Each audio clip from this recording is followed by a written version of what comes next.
Assalamu alaikum et bienvenue à toi dans ce 27e épisode du podcast Vis ton Coran. Je suis ravie de te retrouver. Si tu me découvres à travers cet épisode, je suis Younus, la fondatrice de Hafid Quran Academy, la méthode ludique destinée aux francophones pour mémoriser Surat Al-Baqarah. Dans ce podcast, on parle motivation, organisation, conseils, sagesse et plein de magnifiques choses en rapport avec le Coran. Je te retrouve chaque vendredi, Inch'Allah, pour un nouvel épisode. Alors abonne-toi pour ne pas rater les prochains.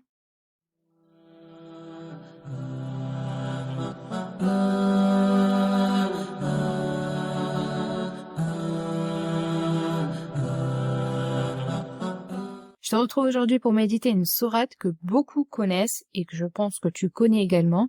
C'est la dernière sourate du Coran, la 114e sourate. Elle se compose de 6 ayats. Tu l'auras deviné, aujourd'hui nous allons méditer sourate An-Nas. Donc sourate An-Nas, elle fait partie du dernier groupe de sourates du Coran, qu'on appelle Juz-Amma. Elle est composée de 6 ayats qui abordent le thème de la recherche, du refuge, de la protection auprès d'Allah subhanahu wa ta'ala contre le mal et les tentations de Shaytan. Elle fait partie des sourates protectrices qu'il est recommandé de lire pour se protéger. Je te rappelle le hadith du prophète alayhi salatu wassalam qui nous dit, d'après Uqba ibn Amir, qu'Allah l'agrée, le prophète alayhi salatu wassalam a dit, « Oh Uqba, ne vais-je pas t'apprendre les deux meilleures sourates que tu aies lues? Qul a'udhu bi rabbil falaq et Qul a'udhu bi rabbin nas. Oh Uqba, lis-les à chaque fois que tu dors et à chaque fois que tu te lèves. Personne n'a demandé ou a cherché protection par une chose qui leur soit équivalente. » Donc là, le prophète alayhi salatu wassalam donc nous rappelle que c'est donc la sourate Qul a'udhu bi rabbil falaq, donc la sourate al-falaq et la sourate An-Nas. Et si on devait méditer la différence entre ces deux sourates, entre sourate An-Nas et sourate al-falaq, on verrait que toutes les deux ont pour objet la demande de protection, mais contre deux choses différentes. Dans sourate An-Nas, la protection va se concentrer sur le mal, contre le mal et les tentations de Shaytan. Donc c'est une protection qui est plus spirituelle, du cœur. Alors que Surat Al-Falaq, elle va aborder la recherche de protection contre les dangers physiques et spirituels qui peuvent survenir dans l'obscurité de la nuit, tels que provenant des sorcières, des envieux ou d'autres créatures maléfiques. Donc l'objet de protection de ces deux sourates est différent, mais l'attribut d'Allah subhanahu wa ta'ala est le même dans les deux sourates. Comme tu le sais, Allah Azza wa Jal possède 99 noms et attributs, et parmi ces attributs, il y a le nom Rabb.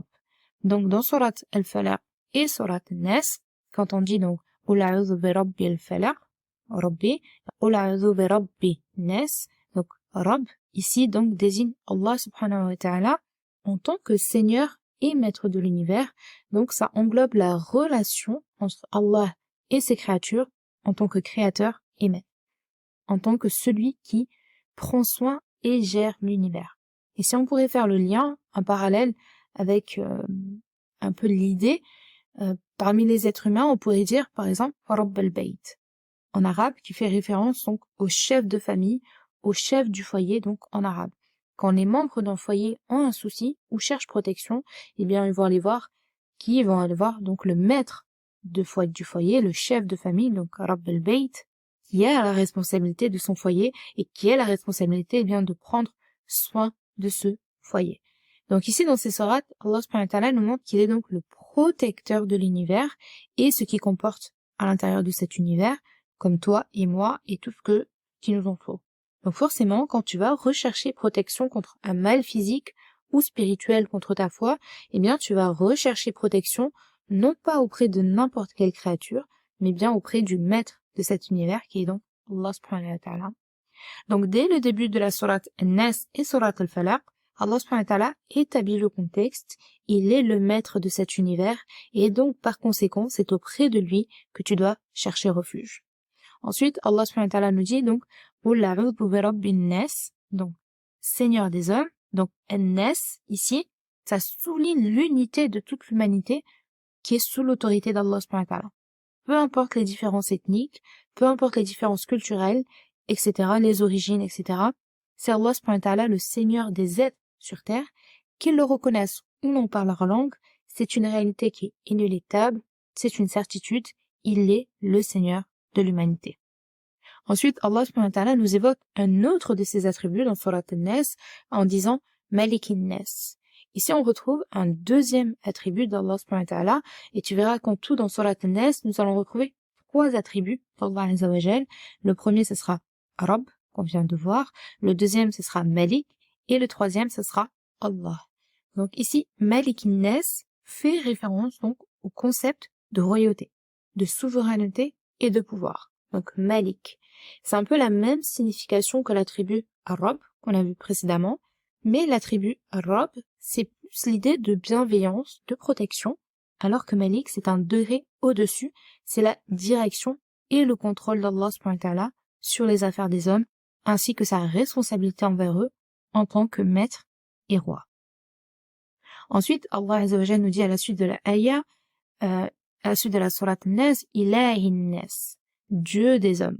Donc ici, on voit encore un attribut d'Allah subhanahu wa ta'ala, Allah. Un des attributs d'Allah, c'est Allah, qui est donc le protecteur, le roi, mais également, quand Allah subhanahu wa ta'ala nous dit Ilahin Nas, il est également, celui qui est digne d'être adoré.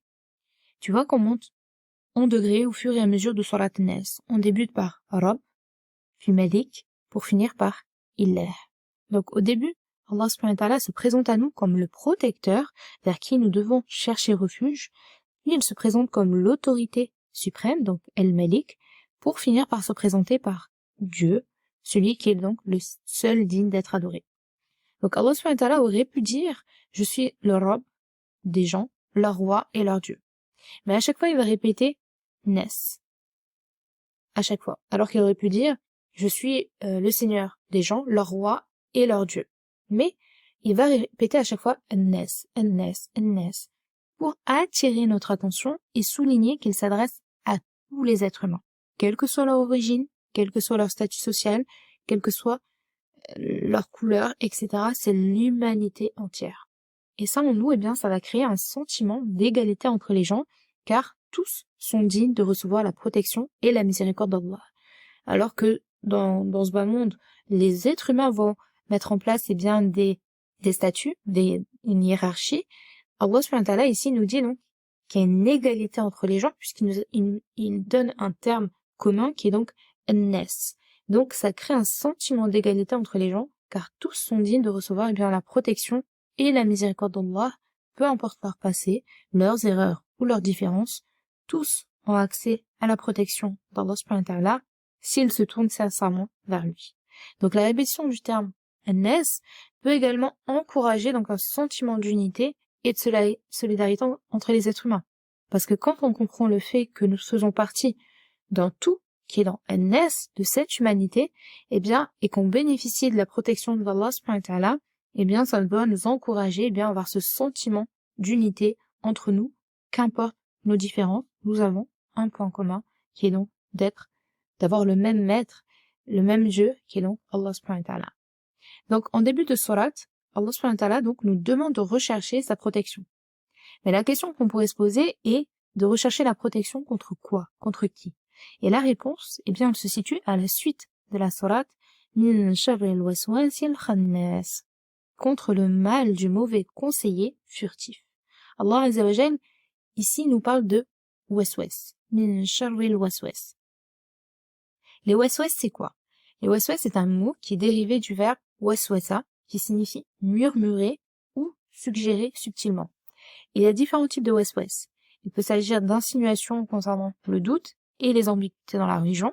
Donc par exemple, c'est le doute dans ton esprit en ce qui concerne ta foi, ta pratique religieuse. Ça peut être également des insinuations liées au désir de ce monde. Donc c'est par exemple le fait de t'inciter à succomber à certains désirs de ce bas monde et à t'éloigner de l'obéissance d'Allah subhanahu wa ta'ala. Ça peut être également des doutes ou des inquiétudes concernant l'avenir et les décisions à prendre. Et donc, tu vas avoir une incertitude, des waswas, une angoisse dans ton esprit pour t'éloigner de la confiance en Allah subhanahu wa ta'ala. Donc, tu vas tellement douter de ton avenir que tu vas perdre confiance en Allah subhanahu wa ta'ala. Ou encore, ces waswas, c'est bien sûr pour t'inciter à commettre des péchés. D'ailleurs, concernant les waswas avec la mémorisation du Coran, j'avais dédié un épisode à ce sujet.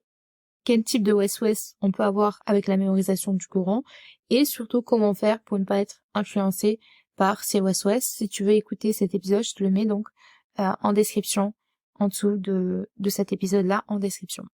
Donc les waswas, ils sont différents selon les personnes, donc nous n'avons pas les mêmes waswas, puisque Shaitan va jouer sur le point faible de chacun d'entre nous. Quelqu'un va avoir un point faible qui va être différent d'un autre. Par exemple, si quelqu'un n'a pas pour habitude d'écouter de la musique, il n'a jamais écouté de musique ou n'en écoute plus depuis des années, et qu'il a l'habitude d'écouter par exemple des podcasts, des rappels, etc., ben le shaitan il va pas jouer sur le fait d'écouter de la musique. Bien sûr, bon, on n'est pas invincible, donc on peut tomber dans le péché quand même, mais il sait que la musique par exemple ce n'est pas un point faible chez cet être humain parce que il n'est pas attiré par la musique, il a une routine à écouter des podcasts, des rappels, etc. Donc ça ne sera pas son point faible. Mais son point faible, ça peut être autre chose. Ça peut être par exemple la procrastination. Par exemple, procrastiner pour pouvoir faire certains actes d'adoration. Alors qu'une autre personne, son point faible, ça sera par exemple la musique. Et donc à chaque fois, il va lui mettre ce waswas de vouloir écouter de la musique plutôt qu'écouter le Coran, écouter un rappel, etc. Et donc il va jouer sur ce point faible-là. Donc en fait, le shaitan va s'adapter à la personne et à ses points faibles. Et donc, ce qu'on doit faire, nous, c'est de savoir quels sont donc nos points faibles et de nous connaître personnellement et de savoir eh bien sur quel point on doit travailler davantage pour éviter que Shaitan ne puisse jouer sur ce point faible pour nous inciter donc à commettre des péchés. Donc qui va être à l'origine de tous ces waswas? Bon, je pense que je te l'ai déjà dit et que tu t'en doutes déjà, je t'apprends rien, c'est bien sûr Shaitan. Shaitan qui est donc l'ennemi de l'humanité, qui cherche donc à semer le doute et la confusion et le mal bien dans le cœur des gens. Donc Shaitan va utiliser ces waswas pour influencer donc les pensées et les actions des croyants. Donc il va murmurer toutes ces suggestions malveillantes dans l'esprit des gens pour les éloigner du droit chemin et les pousser donc à commettre des péchés. Donc en nous demandant de rechercher sa protection, Allah subhanahu wa ta'ala nous appelle à être conscient que le mal est présent dans le monde sous différentes formes. On doit être conscient de cette réalité, donc rester vigilant contre les tentations du diable. Donc on doit être attentif à nos pensées, à nos actions et chercher refuge donc auprès d'Allah subhanahu wa ta'ala pour se protéger contre eh bien ces influences qui nous sont néfastes. Ensuite, Allah subhanahu wa ta'ala nous donne une caractéristique de shaitan, de ce mauvais conseiller, en nous disant donc Al-Khannas. Donc Al-Khannas, c'est dérivé du verbe du fait de se retirer ou de se glisser en douceur. Donc quand on dit Al-Khannas, ça décrit celui qui se retire ou se cache. Donc il s'approche tout doucement en fait d'une personne pour semer le doute et l'intentation donc dans le cœur de ces personnes.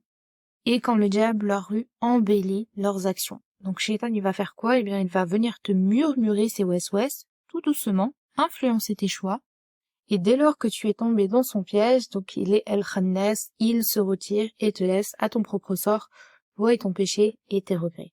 Donc au départ, il va t'insuffler de commettre de mauvaises actions, et tellement les actions les mauvaises actions, donc les péchés vont se multiplier, qu'il va changer sa stratégie et va te dire que ce ne sont pas les actions qui sont mauvaises. Mais en réalité, c'est toi qui es une mauvaise personne. Et donc, petit à petit, eh bien, tu vas perdre confiance en toi, tu vas avoir une mauvaise estime de toi, et petit à petit, eh bien, tu vas te dire que tu as commis trop de péchés, que c'est trop tard, que le repentir n'existe pas, puisque une des ruses de Shaitan, c'est de nous faire croire que quand on a fait trop de péchés, le repentir n'est plus possible, que ce n'est pas une occasion pour nous, et donc on va se noyer dans ces péchés en pensant qu'on est allé trop loin et qu'Allah ne nous pardonnera pas, alors qu'en réalité Allah subhanahu wa ta'ala est miséricordieux et qu'il accepte le repentir sincère de ses serviteurs. La question qu'on pourrait se poser est, mais comment Shaitan fait-il pour nous murmurer ces waswas? Où se font ces murmures? Eh bien, on a la réponse à la suite de la sourate An-Nas, quand Allah subhanahu wa ta'ala nous dit donc Alladhi yuwaswisu fi sudurin nas, qui souffle le mal dans les poitrines des hommes. Donc Shaitan va donc insuffler ces waswas dans nos poitrines. Alors, on peut se poser la question, pourquoi cet endroit? Pourquoi ne pas avoir choisi bien les oreilles, puisqu'il est en train de nous insuffler des murmures? Eh bien, parce que dans cette poitrine, il y a un trésor qui est bien protégé par la cage thoracique, et ce trésor, eh bien, c'est le cœur. Et Shaitan, il est très malin, et il a compris que le cœur, c'était un endroit stratégique chez l'être humain. Je te rappelle le hadith du prophète, alayhi salatu wassalam, qui dit, il y a dans le corps un morceau de chair qui, s'il est sain, rend tout le corps sain, mais s'il est corrompu, tout le corps devient corrompu. Eh bien, il s'agit du cœur. Donc, il y a dans le corps un morceau de chair. S'il est sain, rend tout le corps sain, mais s'il est corrompu, tout le corps devient corrompu. Eh bien, il s'agit du cœur. Et on va constater qu'il existe 3 sortes de cœurs. Il y a le cœur saint, donc c'est un cœur qui ne contient rien d'autre que l'amour d'Allah subhanahu wa ta'ala, sa crainte, la crainte de tout ce qui pourrait être nature à s'éloigner d'Allah subhanahu wa ta'ala. Donc c'est quelqu'un qui va réciter le Coran, qui va méditer le Coran, qui va faire beaucoup d'efforts pour se rapprocher d'Allah subhanahu wa ta'ala et qui va faire tous les moyens pour s'asseoir auprès de personnes qui sont pieuses, de les fréquenter, de les prendre comme exemple, etc. Comme le fait d'écouter des rappels, le fait d'être assidu dans ses salats, le fait de méditer la création d'Allah subhanahu wa ta'ala, etc., etc. Et bien tout ça, c'est ce qui va permettre d'avoir un cœur sain. Ensuite, le deuxième type de cœur, c'est le cœur mort. C'est un cœur qui est sans vie, qui ne connaît pas Allah subhanahu wa ta'ala, qui suit ses envies, qui suit ses plaisirs, qui ne fait que suivre les tentations de Shaitan, et qui n'accepte aucun conseil quand on lui fait le rappel, et qui rejette totalement tous les rappels qu'on puisse lui faire. Ensuite, le troisième type de cœur, c'est le cœur malade. C'est un cœur qui est vivant, qui essaie de faire des efforts pour se rapprocher d'Allah subhanahu wa ta'ala, mais il va y avoir quelques défaillances entre guillemets, parce que c'est le fait de commettre certains péchés, de perpétrer certains péchés, de se nourrir de l'illicite, d'écouter de choses illicites, etc., etc. Et en fait, tous ces péchés-là, petit à petit, vont créer cette maladie du cœur, et ce cœur malade, il va falloir le soigner, et donc faire en sorte, de délaisser petit à petit tous ces péchés pour pouvoir, le soigner. Je te rappelle le hadith du prophète, alayhi salatu wassalam, qui nous dit, lorsque le croyant commet un péché, un point noir se forme dans son cœur. S'il se repent de son péché, s'en démarque et demande pardon, ce point noir disparaît de son cœur. Et s'il persiste dans son péché, ce point prend de l'ampleur jusqu'à envelopper tout son cœur. C'est là le Ran dont a parlé Allah subhanahu wa ta'ala dans son livre. Pas du tout. Mais ce qu'ils ont accompli couvre leur cœur. Quand on voit l'importance du cœur, on comprend rapidement pourquoi Shaitan vise nos poitrines par ses waswas et à quel point il est important pour nous de nous protéger. Donc pour finir, la sourate, Allah subhanahu wa ta'ala nous apporte une précision pour nous protéger contre les waswas du shaitan, les waswas de manière générale, en nous disant minal jinnati wan nas. Ces waswas, ils peuvent venir de shaitan, comme on vient de le voir, mais également d'êtres humains. Donc ces waswas, ils peuvent venir de 2 types de créatures, shaitan ou les êtres humains. Les êtres humains qui peuvent donc également être une source de tentation et d'influence négative, comme par exemple la mauvaise compagnie, les personnes qui ont de très mauvais conseils, les personnes qui ont un comportement qui est destructeur pour les autres, peuvent les influencer négativement et les éloigner donc du droit chemin. Et Shaitan va faire en sorte que tu restes avec ces personnes-là et qu'il t'éloigne des personnes qui vont avoir une bonne influence pour toi. Il va t'écouter à ces personnes qui ont une bonne influence pour toi, qui t'invitent à écouter des rappels, aller à la mosquée, lire le Coran, etc. Et lui, il va faire en sorte de t'éloigner de ces personnes-là pour embellir ceux qui ont donc une mauvaise influence sur toi et qui petit à petit, à force de commettre des péchés, vont t'amener à abandonner ta religion, qu'Allah nous en préserve. Et parfois également ces êtres humains, parfois les êtres humains de manière générale vont être à l'origine des waswas de Shaitan malgré eux. Exemple, tu rencontres une amie, tu lui dis bonjour, elle te rend le salam sans grand enthousiasme. Peut-être qu'elle a des soucis, peut-être, elle était pas réceptive à ton salam, elle t'a pas souri, etc. Et puis Shaitan, il va jouer sur ça. Il va te dire, oh, t'as vu comment elle t'a regardé de travers. Ah, tu vois, comment elle t'a regardé, elle pense quelque chose de mauvais sur toi, etc. Et en fait, il va faire grandir ces idées négatives en toi, qui vont finir par, et toi, tu vas finir par y croire, parce que tu te dis, oui, elle m'a regardé de travers, etc. Alors qu'en réalité, la personne ne t'a pas regardé de travers, c'est juste qu'elle était dans ses pensées, etc. Mais Shaitan va jouer sur ce petit point faible et il va agrandir ce détail qui à la base était anodin et qui va créer au final un conflit entre 2 amis. Donc il faut vraiment faire la part des choses et avoir un bon soupçon des gens, car Shaitan va jouer sur tous les éléments pour créer la zizanie entre les gens. On est vraiment dans l'adage diviser pour mieux régner.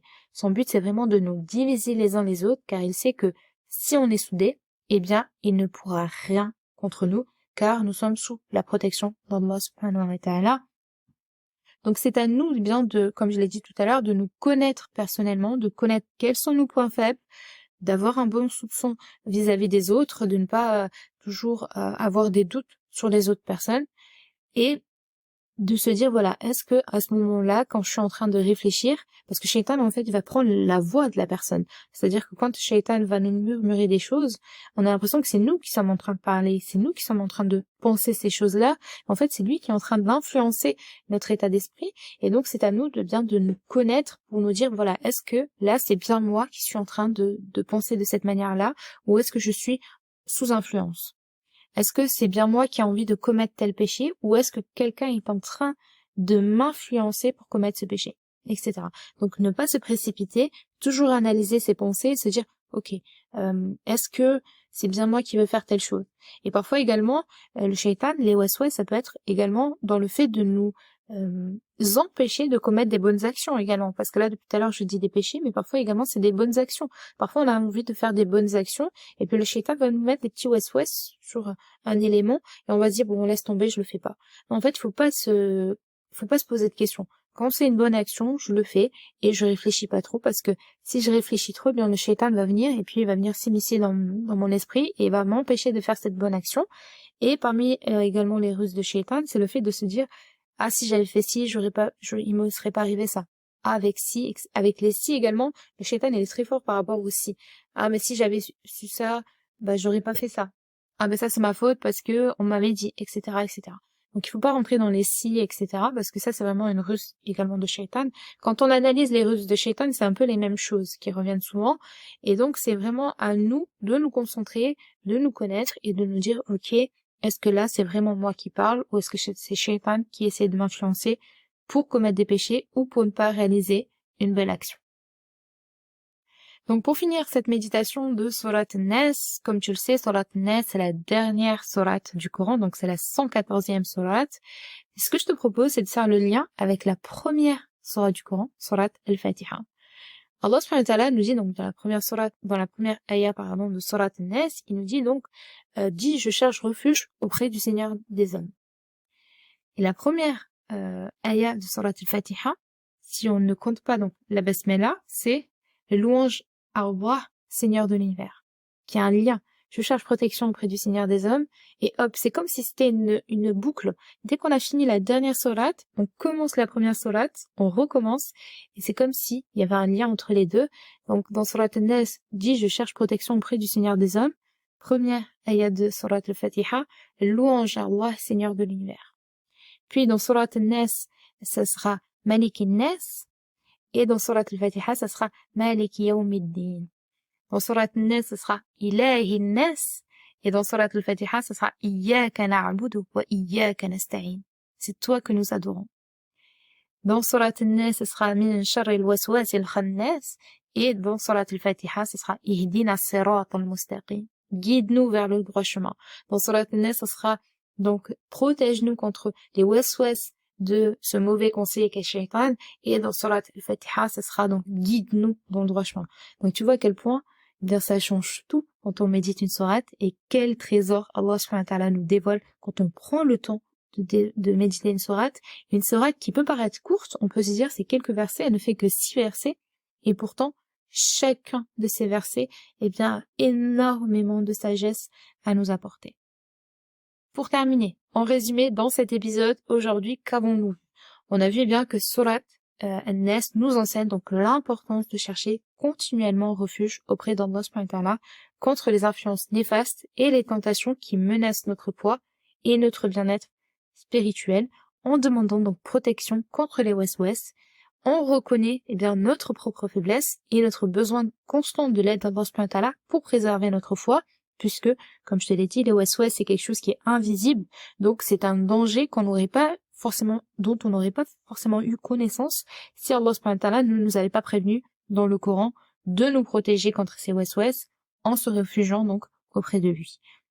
en nous demandant donc de chercher protection contre les waswas du shaitan, Allah subhanahu wa ta'ala ici nous rappelle l'importance de rester vigilant contre les influences négatives qui pourraient nous éloigner du droit chemin. Donc, voilà, le fait d'être dans le droit chemin, c'est pas un long fleuve tranquille.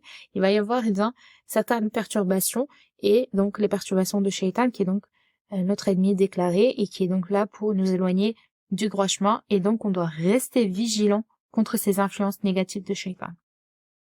En fait, cette sourate, elle nous renforce également notre confiance en la puissance d'Allah subhanahu wa ta'ala pour nous protéger et nous guider en cherchant refuge auprès de lui, donc qui nous rappelle qu'il est vraiment le plus grand des protecteurs. Donc on voit à travers sourate Nes l'amour d'Allah subhanahu wa ta'ala pour nous et à quel point il veut nous protéger en cherchant refuge auprès de lui des mots, donc mots M-A-U-X, qu'on ignore, car les waswas, donc comme je te l'ai dit, font partie de l'invisible, ce n'est pas quelque chose de matériel, et c'est quelque chose dont on n'aurait pas eu connaissance si, Allah subhanahu wa ta'ala ne nous aurait pas prévenus. Donc là, ça nous montre vraiment à quel point nous sommes faibles et limités en termes de connaissances, alors qu'Allah subhanahu wa ta'ala, il est Al-Alim, donc celui qui a la connaissance la plus parfaite des choses. Voilà pour l'épisode du jour. Si tu veux aller plus loin, tu as l'épisode concernant les waswas du shaitan, concernant la mémorisation du Coran. Je te mets le lien en description si tu veux l'écouter. Si tu as aimé cet épisode et tu veux soutenir le podcast, je t'invite à t'abonner et mettre 5 étoiles sur Apple Podcasts. Ça te prendra quelques secondes et moi, ça me permettra de voir que tu apprécies ce podcast. Reste connecté également car je reviens très très vite avec de belles surprises pour préparer le mois béni de Ramadan qui arrive à grands pas. Donc reste connecté parce que je reviens très vite, Inch'Allah. Allez, salam!